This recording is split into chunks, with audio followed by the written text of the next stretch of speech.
Lots of breaking news regarding President Joe Biden. I must warn you, some of this information may be shocking. If you have any children in the room, you may want them to leave. I'll give you 3 seconds.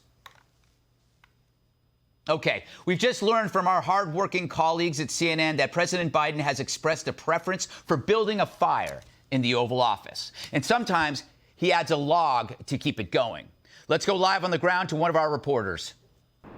Thanks, Greg. I'm outside walking, holding a notepad, and it's true. President Biden has expressed a preference for a fire built in the Oval Office, and sometimes he'll add a log to keep it going. According to my sources, this is quite a departure from the previous tenant at the White House, whose only fires he stoked were that of hatred and bigotry. Of course, that came from an anonymous source who might also be me. Back to you, Greg. So once again, this information coming from CNN, likely through an anonymous source, but we have no reason to question it. President Biden expressing preference for a fire built in the Oval Office and even adding a log to keep it going. Let's bring one of our experts on this. Greg, what do you make of this? Thanks, Greg.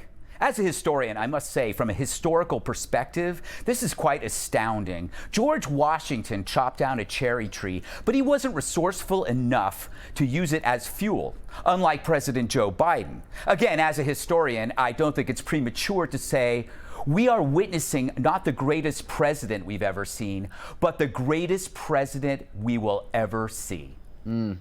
Sorry, Greg, we're getting more breaking news from CNN. It appears on his first Air Force One flight this month, President Biden spent that time reading the newspaper. CNN describes him as, quote, a wary passenger on a commuter shuttle. Let's go back to our expert for a quick reaction.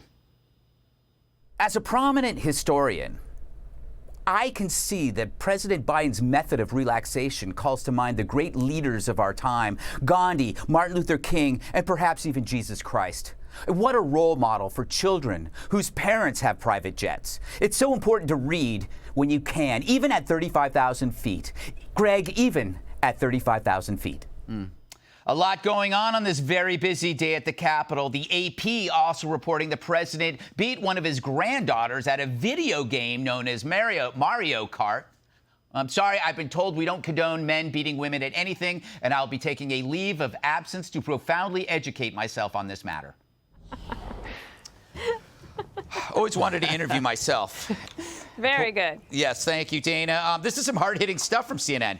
Man, I mean, it must be fun to be a Democratic PR person. Yes. Or maybe it's boring because it's like so easy. Yeah.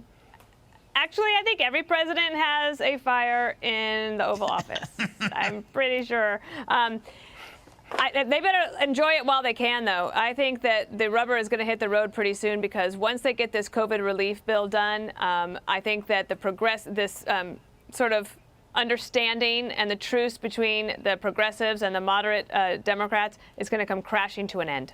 Kennedy, I still don't know whether he has whipped cream on his hot chocolate. I need to know this.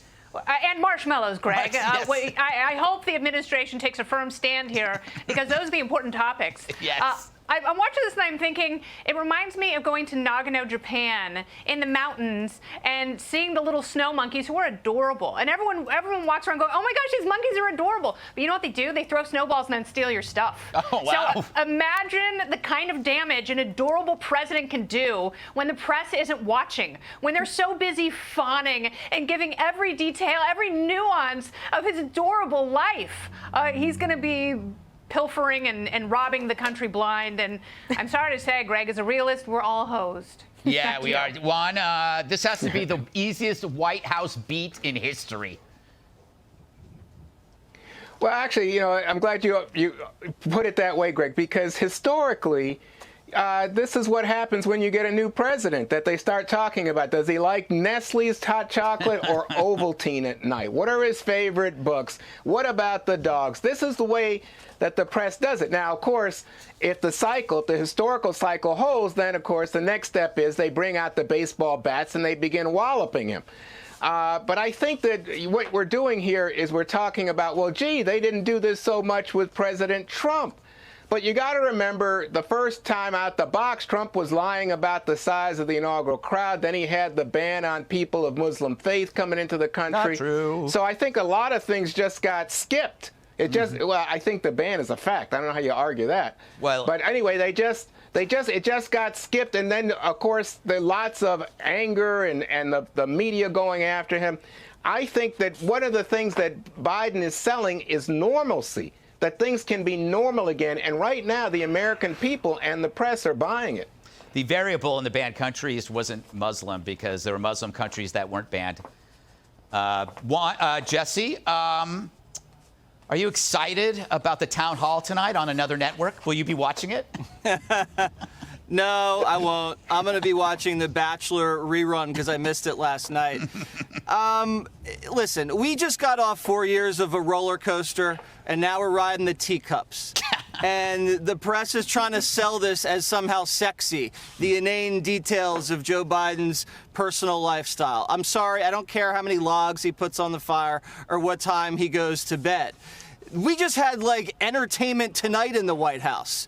Guys getting sued by porn stars, ordering McDonald's, attacking people on Twitter past midnight. Are you kidding me? You can't now go to this and say, yeah, he beats his granddaughter at Mario Kart and expect us to read this. The real action, though, the family scandal and the radical policy. You have a president whose son and brother are under investigation for Chinese money laundering and tax fraud.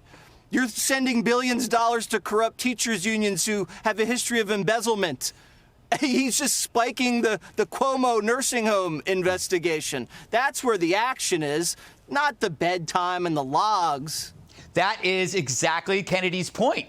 Kennedy's is that he is getting away with stuff because he's just so. Yep. You know, and to Juan's point, to your point, Trump was so over the top, he couldn't get away with anything because they were watching his every single move, because every one of his moves was interesting and over the top. So they watched him, whereas with Biden, it's just, hot chocolate and fuzzy slippers. All right.